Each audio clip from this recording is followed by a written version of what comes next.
Good morning to all of you. मेरा नाम निशांत है और मैं आज आपको क्लास 12 इकोनॉमिक्स के फर्स्ट चैप्टर जो नेशनल इनकम आपका है मैक्रो इकोनॉमिक्स का पार्ट, उसका जो न्यूमेरिकल पोर्शन है कि कैसे नेशनल इनकम को एस्टिमेट करते हैं। जैसे बोर्ड एग्जाम में आपके 3 से 4 नंबर का क्वेश्चन आपको हर साल आता है अलग अलग मेथड से, उसी में से आज पहले मेथड के बारे में आपसे डिस्कस करेंगे कि आखिर इस मेथड से कैसे आपको नेशनल इनकम को हम लोग निकालते हैं। क्लियर है?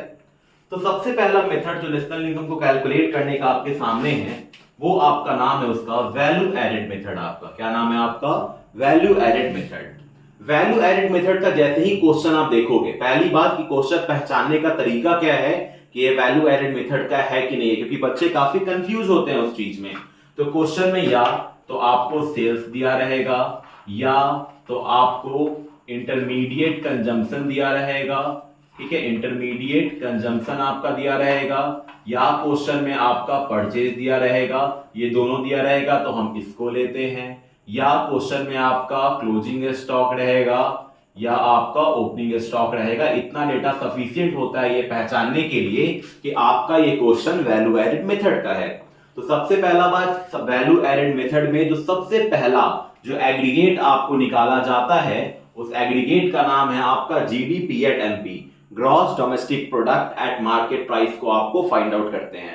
सबसे पहले क्या निकालते हैं, तो जैसे ही आपको वैल्यू एडेड मेथड का क्वेश्चन आपके सामने आएगा, सबसे पहला जो आप वेरिएबल निकालेंगे, एग्रीगेट निकालेंगे, उस एग्रीगेट का नाम है आपका GDP at MP, GDP at market price means gross domestic product at market price. उसका फॉर्मूला क्या है? आपका value of output minus intermediate consumption. क्या है आपका? Value of output minus intermediate consumption. अब वैल्यू ऑफ आउटपुट कैसे निकलेगा? मान लो क्वेश्चन में नहीं दिया हुआ है तो क्वेश्चन में या तो आपको सेल्स का डेटा रहेगा या और प्लस चेंज इन स्टॉक, मतलब सेल्स और चेंज इन स्टॉक को आपस में जब ऐड करते हैं तो हमारा क्या निकल कर आएगा? Value of output. अब सेल्स क्वेश्चन में होगा, चेंज इन स्टॉक क्वेश्चन में अगर डायरेक्ट ना लिखे, इसको कभी कभी आपको चेंज इन स्टॉक या इन्वेंट्री भी आपको क्या करता है क्वेश्चन में आपको लिख देता है। चेंज इन स्टॉक कैसे निकलता है? आपका क्लोजिंग स्टॉक में से ओपनिंग स्टॉक माइनस करते हैं उस साल का, तो आपका चेंज इन स्टॉक या चेंज इन इन्वेंट्री आपका निकल जाता है। अब इंटरमीडिएट कंजम्पशन क्या होता है बच्चों? तो इंटरमीडिएट कंजम्पशन आपका परचेजेज होता है। क्वेश्चन में अगर परचेज दिया रहे और इंटरमीडिएट कंजम्पशन दिया रहे, तो मैंने पहले ही बोल दिया कि अगर परचेज रहे और इंटरमीडिएट कंजम्पशन रहे तो आपको आंख बंद कर कर इंटरमीडिएट कंजम्पशन के वैल्यू को लेना है। अब सिर्फ लेकिन अगर इंटरमीडिएट कंजम्पशन ना रहे, परचेज दिया रहे, तब हम किसके वैल्यू को लेंगे? परचेज के। तो आपको इससे क्या निकल कर आ जाएगा? आपका जीडीपी एट एमपी निकल गया।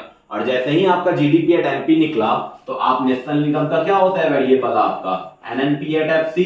तो आप जीडीपी एमपी से क्या कर सकते हैं? आसानी से एनएनपी एफसी कैसे निकालेंगे? क्योंकि आपको पता होगा कि नेट इक्वल टू क्या होता है? नेट इक्वल टू होता है ग्रॉस माइनस डेप्रिसिएशन। फिर नेशनल इक्वल टू क्या होता है? Domestic plus NFIA. एनएफआईए क्या हो गया? Net factor income from abroad.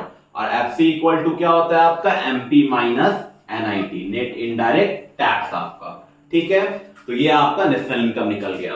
अब यहाँ पे कि आखिर वैल्यू एड में क्या इसका ऑब्जेक्टिव क्या है सीखने का?